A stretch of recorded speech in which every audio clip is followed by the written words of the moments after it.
Hello tout le monde, j'espère que vous allez tous très bien et que vous êtes bien installés parce qu'aujourd'hui on va parler d'un sujet très sensible, celui de la dépigmentation de la peau.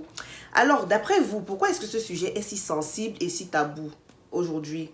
Pourquoi? En tout cas, moi je vais vous faire part de mes analyses et si ça vous intéresse, je vous laisse avec la suite.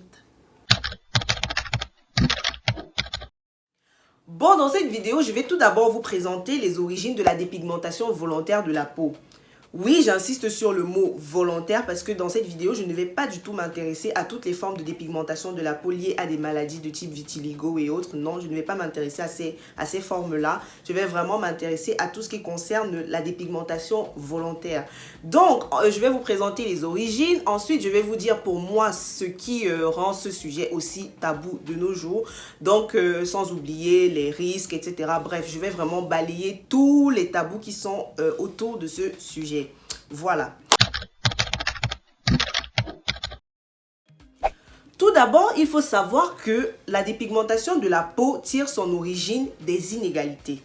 Et là, je ne vous parle pas d'inégalité entre blancs et noirs, non. Je vous parle bel et bien d'inégalité entre personnes noires. Et ces inégalités-là ont pour racine l'esclavage. Je m'explique. Je ne sais pas si vous savez, mais dans les années 1620-1621 et notamment aux États-Unis, quand l'esclavage faisait vraiment fureur dans ce pays, les propriétaires d'esclaves, vu que c'est comme ça qu'on les appelait, donc les propriétaires d'esclaves accordaient des traitements de faveur à des personnes noires, du moins à des esclaves noirs qui avaient la peau un tout petit peu plus claire. Bon, pour que vous ayez une idée de ce que signifiait avoir la peau claire, au début des années 1900, il y avait de nombreuses institutions et de nombreux groupes civiques religieux qui faisaient passer un test aux personnes noires pour déterminer si elles étaient admissibles à ces institutions ou pas. C'était le test du papier de Kraft. Donc le test c'était quoi? C'était tout simplement de comparer la couleur de la peau du candidat à la couleur du papier Kraft. Si le candidat était plus foncé que le papier Kraft, il n'était pas admissible. Et si le candidat était plus clair ou au moins avait la même couleur que le papier Kraft, il était admissible, tout simplement. Donc voici un papier Kraft. Donc regardez vous-même la différence qu'il y a entre le papier Kraft et la couleur de ma peau. Vous comprenez donc que moi, si j'avais eu à passer ces tests-là, je n'aurais absolument pas été admise. Donc imaginez donc les personnes qui sont beaucoup plus foncées que moi.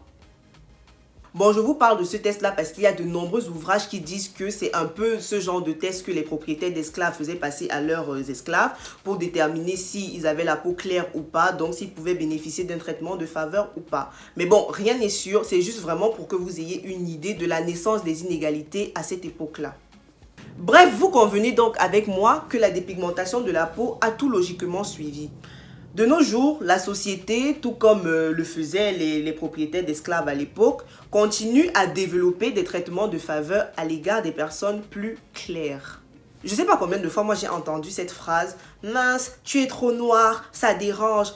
Comme si trop noir, c'était devenu une insulte. Ces discriminations ont créé un tel complexe chez les personnes noires que le phénomène de dépigmentation volontaire de la peau ne fait qu'augmenter et ne fait qu'évoluer, passant de la simple application de crème éclaircissante sur le corps à l'injection de glutathion dans l'organisme. Donc en fait, les gens s'injectent maintenant de plus en plus le glutathion pour avoir des résultats plus rapides et plus efficaces, donc pour passer du tout au tout en très peu de temps. Bon, pour être plus concret, parlons chiffres. La dépigmentation de la peau a augmenté de 17% en 2007 à 71% en 2018 au Cameroun, de 22% à 77% au Sénégal et de 26% à 78% en République démocratique du Congo pour les mêmes dates. Donc vous imaginez en 11 ans l'explosion qu'il y a eu en termes de nombre de dépigmentation de la peau dans nos pays africains. Et ceci concerne les hommes et les femmes.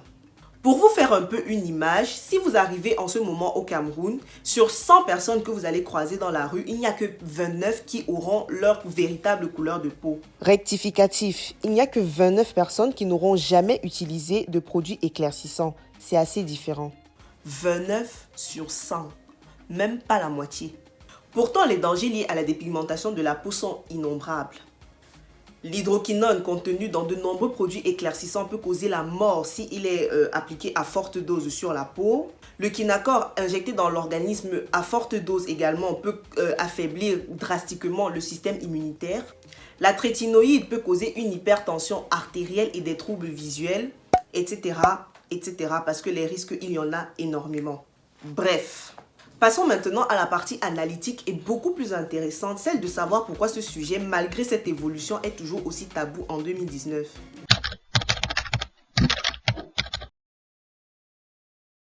Je suis sûre que dans notre entourage, nous avons tous au moins une personne qui a déjà eu recours à une technique d'éclaircissement de la peau. Mais est-ce que nous arrivons à aborder le sujet avec la personne assez aisément? Ça, j'en suis moins sûre. À votre avis, pourquoi? À mon avis, tout d'abord parce que ces personnes se sentent généralement jugées et sont victimes de l'hypocrisie tout simplement de la société. Pourquoi je parle d'hypocrisie? Parce que ces complexes que les personnes noires ont développés vient du fait que la société leur a fait comprendre que être noir, c'est moche, c'est une insulte, c'est sale, alors qu'être clair de peau, du moins être un tout petit peu plus clair, c'est beau, c'est propre, c'est stylé, etc.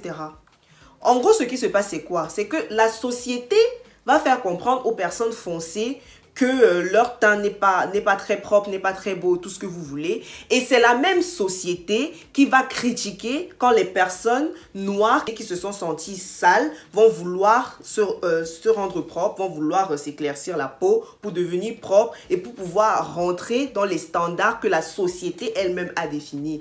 Vous voyez un peu dans le délire dans lequel on est. En fait, pour tout vous dire, tout tourne autour des standards de beauté.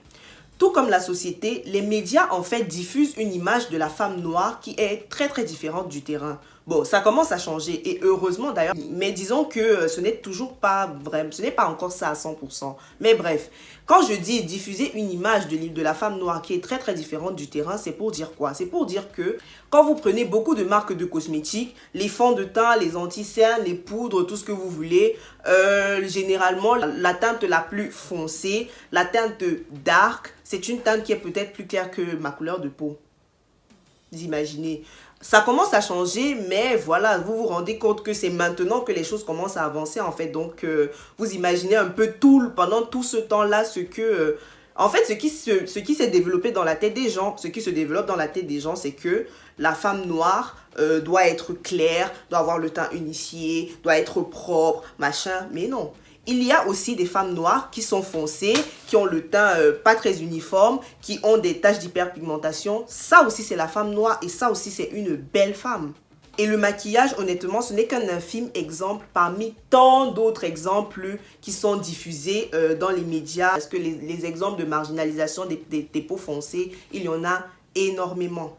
Mais la base, la source, la racine, c'est que au sein de la communauté noire, apparemment, il y aurait des personnes plus belles, plus propres que d'autres. C'est-à-dire les personnes qui ressemblent à ça sont propres, sont belles, et les personnes qui ressemblent à ma teinte est plus foncée, ne serait pas belle, ne serait pas. En fait, c'est ça. C'est vraiment ce qui s'est développé dans la tête de beaucoup de personnes. Si vous allez dans nos pays en Afrique, il y a encore en 2019, dans plein de coutumes, de traditions, tout ce que vous voulez, des différences du style. Ouais, toi tu es clair, donc ta dot doit être plus élevée. Il y en a, hein. Bref, il faut qu'on apprenne à s'aimer. Il faut vraiment qu'on apprenne à s'aimer. Ça, c'est mon avis. C'est à nous de modifier les standards de beauté et de faire en sorte qu'ils soient aussi en notre faveur. Les personnes foncées sont belles et c'est à nous de le prouver. Après, chacun est libre de faire ce qu'il veut de son corps. Ici, on ne juge pas. Si quelqu'un veut se dépigmenter la peau, si quelqu'un veut devenir clair, il n'y a pas de problème. Sauf que ça déculturalise un tout petit peu la communauté. Je m'explique. Si on arrive au Cameroun, en Côte d'Ivoire, au Sénégal, en RDC, tout ce que vous voulez, et qu'on arrive, on se rend compte que tout le monde est clair de peau, on aura perdu notre identité en fait, parce que à la base, tous les Camerounais ne sont pas clairs de peau, tous les Sénégalais ne sont pas clairs de peau, tous les Maliens ne sont pas clairs de peau, tous les Ivoiriens ne sont pas clairs de peau, enfin il y en a qui sont dark skin en fait. Donc si on arrive et que tout le monde est clair de peau, on aura vraiment perdu notre identité. Et aussi, il faut qu'on soit conscient des risques de la dépigmentation de la peau, parce que les vendeurs de châteaux d'eau, de châteaux rouges et de Mokolo ne vont jamais vous dire il y a tel produit dangereux dans cette crème. Jamais. Eux, ils vont vous vendre ça. Ils ont fini avec vous. Hein. Donc, c'est à nous, en fait, d'être conscients des risques liés à la dépigmentation de la peau. Bref, j'espère que cette petite vidéo vous a plu. Et retenez toujours une chose. Ici, on ne juge personne. On émet des avis, on débat et on n'insulte pas. Voilà. Donc, lâchez vos likes si vous avez aimé. Abonnez-vous, partagez la vidéo et suivez-moi sur mes autres réseaux. Et on se dit à bientôt pour une nouvelle vidéo. Bisous!